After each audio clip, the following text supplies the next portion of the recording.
Spend your Christmas holiday here on ITV. All sorts of people will be dropping in to join us. On Boxing Day, James Bond pushes the boat out in Moonraker. Hey up, Rayvers! Hope you all had a lovely Christmas yesterday. Hope Santa got you all the goodies you wanted. But it's Boxing Day today, isn't it? We've all overindulged, vegging out on the sofa. Perfect conditions for a James Bond film. So ask the good patrons, nickel patrons over on my Patreon page for their Boxing Day Bond suggestions. We had a few. Picked Moonraker, Beatrix picked it, Barky Dog picked it, and Mooch TV picked it. And sure enough, the rotating review randomiser also selected Moonraker. Obviously a big Roger fan, the rotating review randomiser. So yeah, Moonraker. Moonraker, he's the man who rakes the moon. That's not right, is it?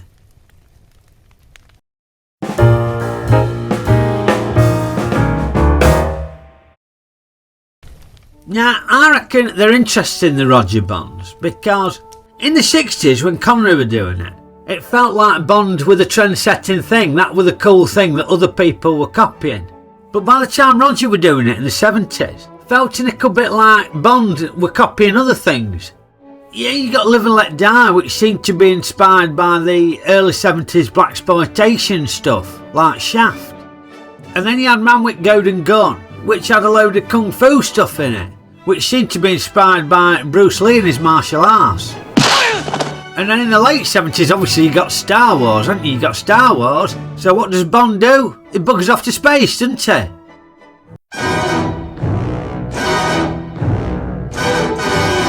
Well, we kick off with a gun barrel sequence that sees Roger sporting the majestic pair of flares that I think he wore in the last gun barrel sequence in Spy Love Me. Presumably they didn't do a new one for each film. But the gun barrel homes in on an aeroplane transporting the Moonraker space shuttle. And the plane is being piloted by what looks like a stereotypically stuffy Brit and a laid-back Yank. We should pass over the English coast 15 minutes ahead of time, sir. Wow. With this load on our back, that's good going. Just trust the RAF, sir. Yes, trust Her Majesty's RAF. They're not going to let you down. Hang on. Who are these blokes? Yet these stowaways break into the cockpit of the space shuttle and nick it, flying away, destroying the RAF plane in the process. Well, before long the news gets back to MI6 and M needs to get his best man on the job. Is 007 back from that African job? He's on his last leg, sir. Yeah, he's already on the job, isn't he? Using his patented sex hoover technique where he just sucks their insides out. Any higher, Mr. Bond, my ears will pop. Yeah, he's obviously inducted another member into the Mile High Club, isn't he, Bond? He's already a member, he's got to be a member. But no! She pulls a gun on him, she ain't having it. And the pilots are wrong and all. Although Bond, he doesn't seem fazed at all, does he? Not even when the pilot shoots the controls. Because Bond backs his sen to beat this bloke up and nick his parachute. Although things do start to get pretty airy when the door blows off and they're on the brink of falling out of the plane. Well, I'm not sure what Bond's tactics are here. He's chucked this bloke out. He's got the parachute. Luckily for Bond, Jaws is hiding in the plane. How you hide Jaws in one of them cool private jets, God knows. He's massive. But he gives Roger a nudge out at the plane. I say Roger, it obviously ain't Roger. But Bond, it makes his sound very aerodynamic and starts flying through the air, hurtling towards the chap with the parachute so that he can rugby tackle him from behind and stick his face right up his arse. Now, I've got to say, as a sequence, it's thrilling. Yes, you can see they've got parachutes under the jumpers, in case of emergency. But it's still blokes flying through the air, isn't it? Very impressive stuff. And Bond, it's quite clearly not Roger there, is it? That's the problem when you compose digital films. Didn't think they needed to worry about that in the 70s, did they? But looks more like the film director Christopher Nolan there, that chap, doesn't he? Anyway, yeah, Bond secures the parachute, leaving the pilot to fall to his death. Only for Richard Keel to fly... Sorry, not Richard Keel, Jaws. That's blatantly not Richard Keel, is it? That doesn't look remotely like him. Anyway, Jaws, who presumably was over 7 foot when he stood next to Bond on terra firma, Doesn't look any bigger than him there, does it? But clever directing. You know, they've edited that well, ain't they? So you've not got Bond and Jaws in frame together for more than a split second. This is daft though, isn't it? As he realises he's knackered his parachute. The bloke's plummeting to his death and he's doing the equivalent of Wile E. Coyote. And of course Wile E. Coyote would plummet hundreds of feet to the ground, where he'd splatter in a cloud of dust. But then he'd be alive again in the next scene. Now that'd be stupid in real life, wouldn't it? So instead of splattering into a cloud of dust, they have Jaws land on a convenient circus tent that's out there in the middle of nowhere. I reckon he'd still be dead, but yeah. And then we go into the title sequence, accompanied by Shirley Bassey's song. So I weren't far off when we were singing at the beginning. It were Shirley Bassey, just got the wrong one. Not the best Shirley Bassey one. Diamonds Are Forever and Goldfinger are much better than this one, I'm afraid. But, you know, tain't bad. Still loads better than the recent ones they've had. But the music, John Barry. I've got to say, the music in this is fantastic. John Barry at his best. Some brilliant music in this Bond film. Elevates it to another level, I reckon. A good John Barry soundtrack. En road, Bond pops into the office to get briefed all about the Moonraker and the shady Drax Corporation. With a name like Drax, I'm sure a perfectly nice bloke. Q shows him his latest gadgets. This time he's got a nickel wrist dart thing. Flexes his wrist and he can fire a dart into a horse's arse. Oh, thank you, 007. And then he buggers off to California to investigate the Drax Industries Corporation thing. And straight away he's on his misogynistic top form. Welcome to California, Mr. Bond. I like it already. Yeah, just a nickel smirk there, isn't there? As if to say, oh, woman pilot. Ooh. But I know what you're thinking. You're thinking, that woman's got a very distinctive accent. Welcome to California, Mr. Bond. So distinctive, it sounds exactly the same as the one we heard off the air hostess at the beginning. Any higher, Mr. Bond? That's the same, isn't it? That's the same. Mr. Bond. Mr. Bond. Somebody with more time than me will be able to look that up on the interweb, but that's the same. So either this actress has dubbed that one, or that actress has dubbed this one, or a different actress has dubbed both on them. But crikey, we've only had 3 women in the film up to this point, and 2 of them have got the same voice. Surprised they didn't dub Moneypenny. En road, we get some chopper shots as Bond gets a bit of a tour over the behemoth that is the Drax Corporation, including a look at the space base thing and this lovely chateau with these lithe looking folk doing some keep fit exercises. Those are the astronaut trainees. Mr. Drax is financing the entire training program out of his own pocket. Bit far-fetched, isn't it? I can't imagine any real-life billionaires wanting to waste all this money on space exploration when they could be curing cancer or poverty or... yeah, scratch that. Now, one of the things I like about this Bond film, he gets straight into meeting the baddie. No messing about. You know, some of them don't meet the baddie for ages and ages. But in this one, they're introduced straight away. I'm Bond, James Bond. Oh, good to meet you, Mr. Bond. I'm the baddie. Great, don't waste any time. And Drax has got 2 lovely ladies with him. Countess Lubinsky, Lady Victoria Devon.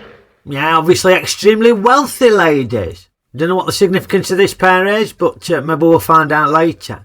But there's also a couple of sinister-looking Dobermans that are obviously well-trained. And I'm wondering, because it's around the same time as Magnum, this. Yeah, I think it's about a year or 2 away from Magnum. Are they the same dogs that were Zeus and Apollo in Magnum? Oh, I bloody love Magnum.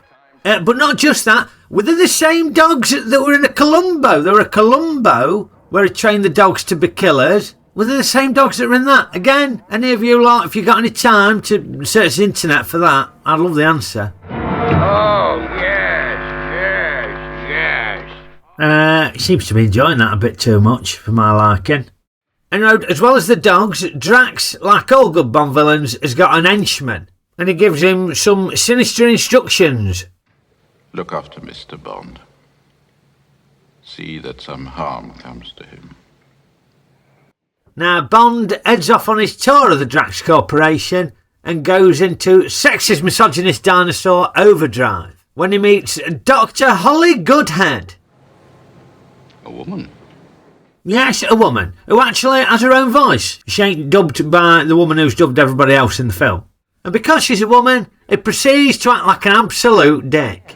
The Moonraker, capable of being launched into space by rocket, Orbiting the Earth and re-entering the atmosphere to land like any conventional aircraft.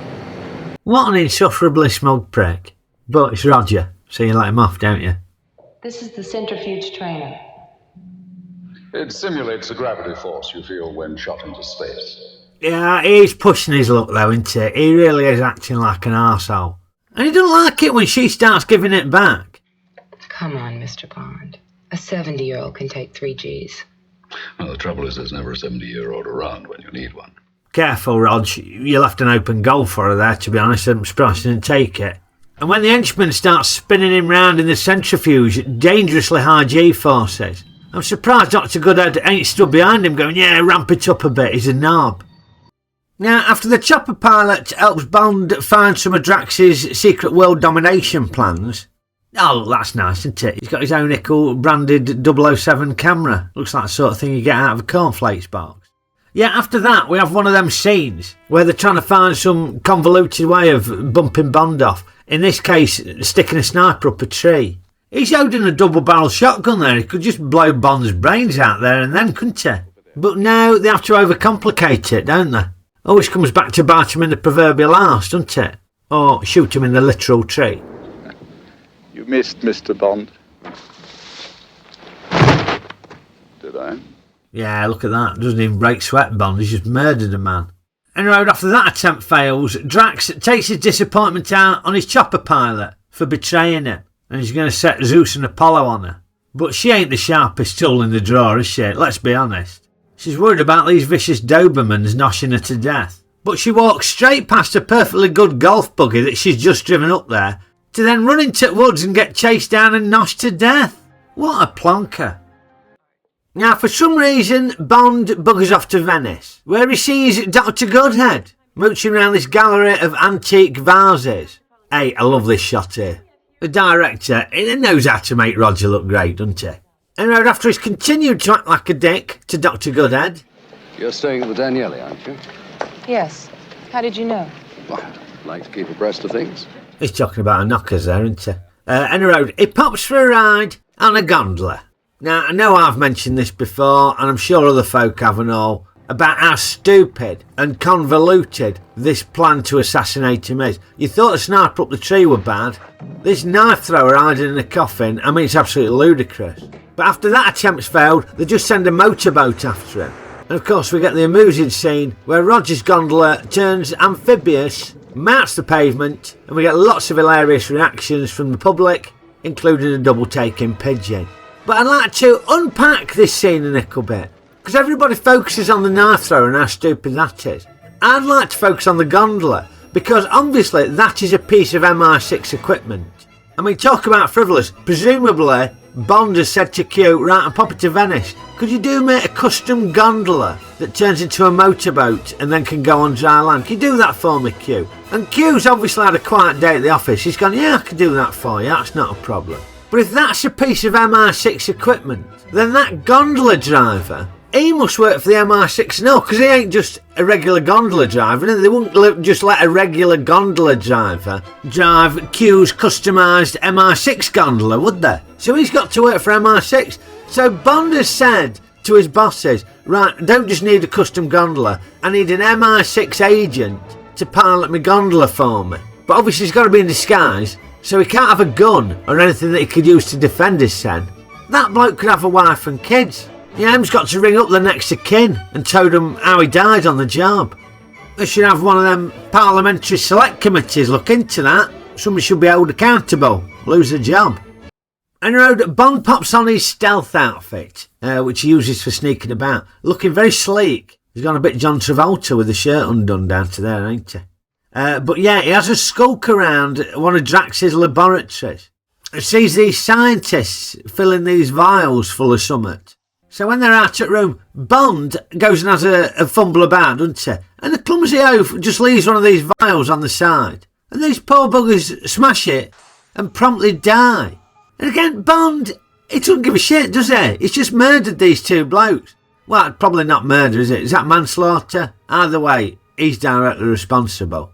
He's just flashing his licence to kill around willy-nilly here, isn't he? He's using it like a Tesco club card.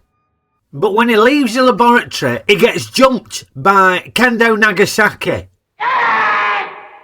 Obviously not Kendo Nagasaki, the British wrestler. No, apparently, real Kendo Nagasaki, he were actually Peter Thornley from Shropshire. Anyway, they have a scrap and smash up all the antique vases that we saw earlier. Quite happy smashing them to pieces. I thought we might see a bit of a Naked Gun style, juggling act. But no, quite happy to smash everything to smithereens. Now, amidst the scrapping, Kendo Nagasaki's mask comes off. And we see that it ain't Peter Thornley from Shropshire, it is in fact Drax's henchman. And then he smashes some more vases to pieces. In fact, the only thing that doesn't smash is the vial of poison that Roger put in his shirt pocket. That's convenient, isn't it? But after chucking Drax's henchman out of a window and coming up with a trademark quip, Play it again, son. Bond deduces that Dr. Goodhead is actually a CIA agent, so he promptly has it off with her. There goes the sex hoover. Then he buggers off to Brazil and he meets this young lady and promptly has it off with her. How do you kill 5 hours in Rio if you don't samba? He really is a rat up a drain pipe, Roger, isn't he? He is incorrigible. Yeah, I can't remember exactly why he's in Brazil, but I think he's looking into Drax's operations or some such. And sure enough, Dr. Goodhead is also doing the same thing on behalf of the CIA. So they decide to team up. But then we get the world's most ineffective hitman, Jaws, decides to bump him off when they're in a cable car. What's wrong? I don't know. But I'm sure we're better off out than in.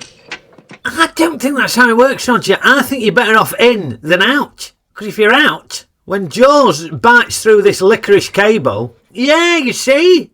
Look at that stupid place to be on the roof, isn't it? You should have been inside it. Hang on, James. The thought had occurred to me. Didn't occur to you to stay in the bloody cable car, though, did it? Now, quite why Jaws has chosen this as his method of assassination, I don't understand. Surely he could have just waited for the cable car to come to the bottom and then just bumped him off there, instead of this unnecessarily risky method that involves him jumping from one cable car to the other. Crikey, let's be honest, Richard Keel, massive bloke, but not the most athletic. Look at that. Doesn't look like he's ever jumped in his life, does he? He wouldn't have made it across, he'd have plummeted 150 foot to his death. And there you can see he's massive next to Roger. But when it was the view of the stuntman jumping across, he was smaller. And after a little bit of a tussle, Bond and Goodhead managed to dump Jaws back in the cable car, proving that in fact it is safer out than in.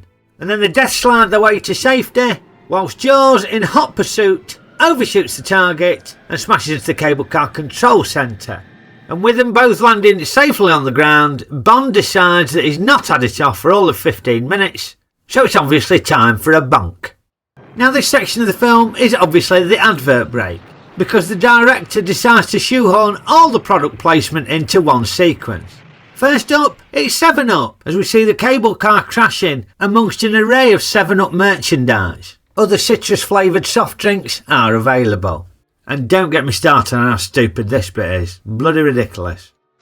Anyway, in case you missed it, here's a 7-Up billboard for you. Next up though, it's Seiko, quickly followed by Marlboro. Other brands of wristwatch and cigarettes are available. And lastly, after everything goes a little bit carry on again, Doctor, with Jim Dale on a hospital trolley, we get a lovely advert for British Airways. Other overpriced airlines are available. Now, after the advert break, Bond pops in to HQ for a quick update and to admire Q's latest gadgets. Balls, Q. And then Roger does a spot of motorboating. Yes, Jaws is back from the dead and he's there with a bunch of disposable henchmen trying to bump off Bond yet again. Now we get a welcome return for me of what I like to call the Bond excitement music.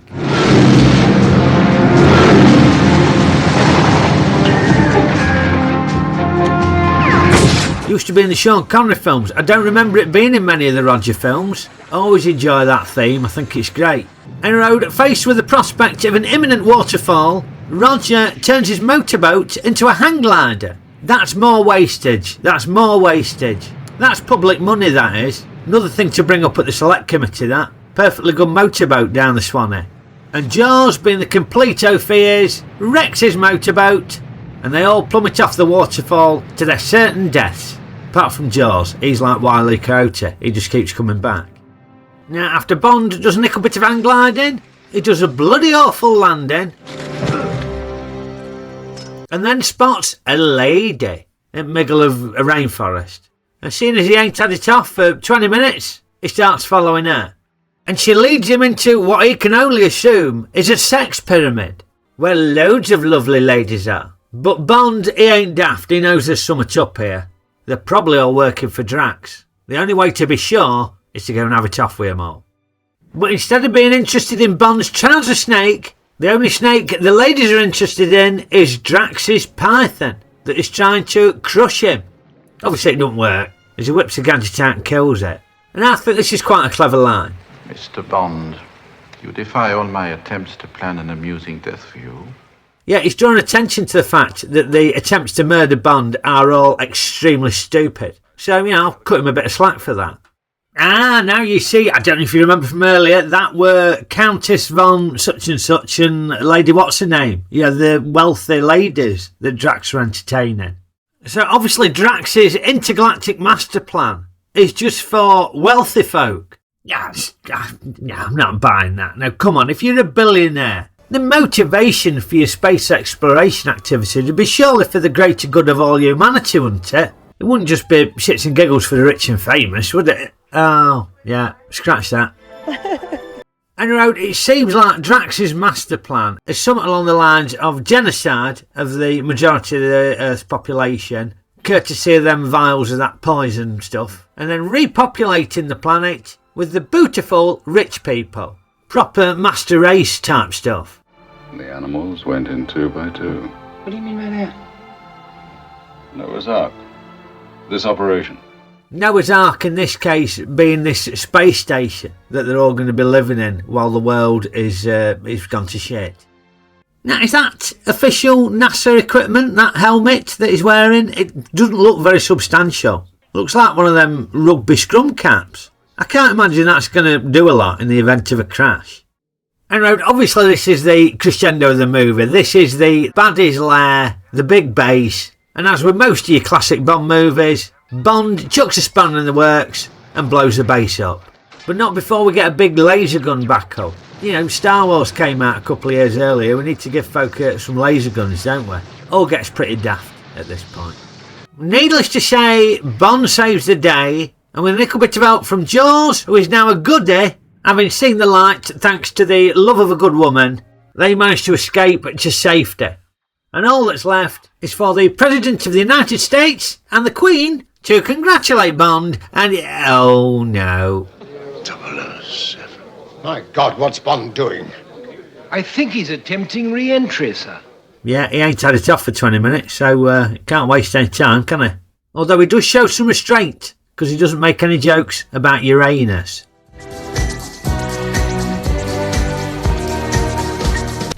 Okeydoo, on to Ray's ratings. Well, my go-to expectation rating for a Bond film is a 3-star film. Some are good, some not so good. Now, what did this one offer? Well, objectively, it were complete cobblers. Utterly ludicrous. Completely stupid. And Roger is arguably at peak sexist misogynist dinosaur. A woman? Indeed. So you could easily give this a low rating, couldn't you? But I'm watching it on Boxing Day. I've overindulged on Christmas Day. I'm vegging out on the sofa. I want to switch my brain off. And that's exactly what Moonraker let me do. And I thoroughly enjoyed it. So I'm rating Moonraker a 4-star, 3-star film.